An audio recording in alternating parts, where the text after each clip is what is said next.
Good morning.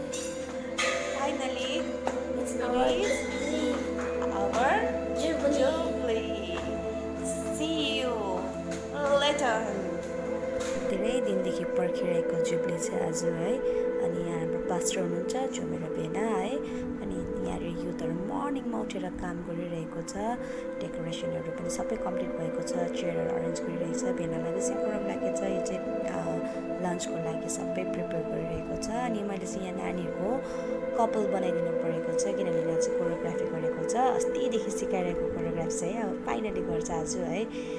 अन्त यिनीहरूलाई चाहिँ मेकअप चाहिँ गरिदिनु पऱ्यो। अलमोस्ट 8जना नानीहरू छ। सबैको हेयर बनाइदिनु पऱ्यो। यहाँ दिदीहरू पनि अलिक देखाउँदैछ। अनि फाइनली वी डिड कम्प्लिट नानीको सबैको हेयर। अनि यहाँ लगाइदिनु छ है। अनि मेरो आउटफिट चाहिँ आज यो जो चाहिँ हामी कोयर ग्रुपमा छ। अनि यहाँ चाहिँ हाम्रो भलन्टियर है। यहाँ चाहिँ हामी कोयर ग्रुपले प्रार्थना गऱ्यौँ। अनि हाम्रो गेस्ट पनि आइपुग्नु भयो sir decay Rai from Thailand है। अनि यहाँ प्रे गरेर स्टार्ट गऱ्यौँ।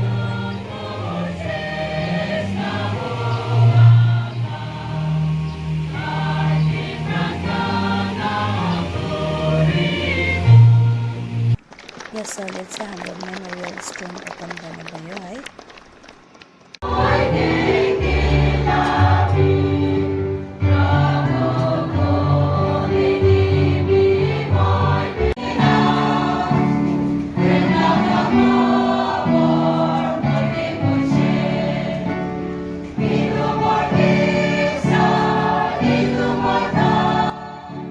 प्रोग्राम चाहिँ 10 बजीदेखि स्टार्ट थियो। सेकेन्ड बेल मार्यो। त्यहाँदेखि चाहिँ अब हाम्रो प्रोग्राम चाहिँ आज के प्रकारको छ। प्रोग्राम चाहिँ लामो छ तर मैले सबै रेकर्ड गर्न सकेको छुइनँ किनभने म आफै पनि कोयरमा छु। तर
सर म्याडम जो चाहिँ हाम्रो चर्चको फाउन्डर हुनुहुन्छ है। 2000मा यो चर्च ओपन गरेको कारणले गर्दा आजको दिनमा यो चर्चले 25 सिल्भर जुब्ली मनाइरहेको छ। साथै चर्चको पास्टर जसले 17 इयर्स परमेश्वरको काम गरिरहेको जग्गामा पास्टर अनि पास्टरको wife both of them congratulation जो चाहिँ मेरो दिदी बेना हो।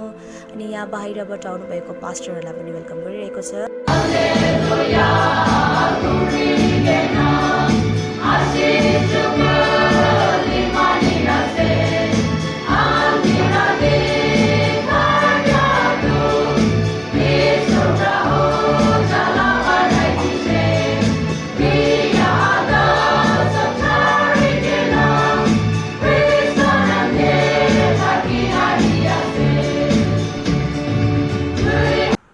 Word of God from speaker परमेश्वरको वचन चाहिँ यति असल दिनुभएको थियो हाम्रो सरले। अनि चर्च खत्तम हुनु आँटेको थियो। अनि चर्च आफ्टर चर्च चाहिँ हाम्रो सिल्भर जुब्लीको नाममा केक कटिङ भयो। अनि then after that jubilee fest थियो हाम्रो जुन चाहिँ एकदमै डिलिसियस बनाएर राखेको थियो अनि हाम्रो युथहरू सबैजना भलिन्टियरली काम गरिरहेको छ गड ब्लेस देम अल। अनि खाना चाहिँ एकदम डिलिसियस थियो है, वी इन्जोय फुड। अनि यसरी नै प्रोग्राम चाहिँ राम्रोसँगले गयो। अनि सर म्याडमसँग आउनुभएको थाइल्यान्डबाट दुईजना हस्बेन्ड वाइफ थियो है, उनीहरूले पनि एकदमै इन्टरटेनमेन्ट गर्यो। इट्स लाइक अ म्याजिक है, नानीहरूलाई चाहिँ फनको लागि चाहिँ एकदमै राम्रो थियो। इभन वी इन्जोय लट, नानीहरू त एकदमै इन्जोय गर्यो। लामो थियो तर आई डेन्ट रिकर्ड अल है, मेरोमा त्यो टाइमै भएन रेकर्ड गर्ने because we are enjoying. So अलिकति रेकर्ड गरेको थिएँ, त्यही तपाईँलाई देखाइरहेको छु। इभन म पनि बसिरहेको छु, गरम चाहिँ गरम थियो, वेदर राम्रो थियो, थ्याङ्क यू गड। सक्यो हामी कति दिनबाट तपाईँ चाहिँ हाम्रो थियो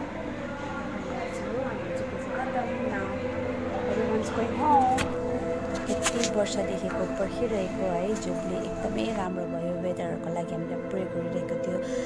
सो मेनी डेज पानी परिरहेको थियो तर वेदर्स पनि एकदमै राम्रो भएर गयो। अनि युथहरूले पनि आफ्नो आफ्नो रेस्पोन्सिबिलिटी लिएर काम गरिरहेको थियो। अनि साथै यहाँनिर दिदी जुन चाहिँ यहाँनिर मेरो दिदी पनि बिचरा बिजी छ, अनि यहाँ माया दिदी सी अल्सो बिजी। अनि हामी पनि म त अलिअलि काम गर्दै थिएँ। अनि यहाँनिर थाकेर बसी एकदमै काम सकेर पनि थाकेर स्मेल दिएर बसिरहेको छ। युथहरूलाई पनि एकदमै काम गर्यो है। अनि यो चाहिँ हाम्रो भलिन्टियर ग्रुपहरू है, त्यो सबैजना गड ब्लेस यु अल। अनि फाइनली यसरी खत्तम भएर गयो। परमेश्वरलाई धेरै धेरै धन्यवाद। अनि वी इन्जोय लट। अनि हाम्रो चर्चको सिल्भर जुब्ली एकदमै राम्रो भएर गयो।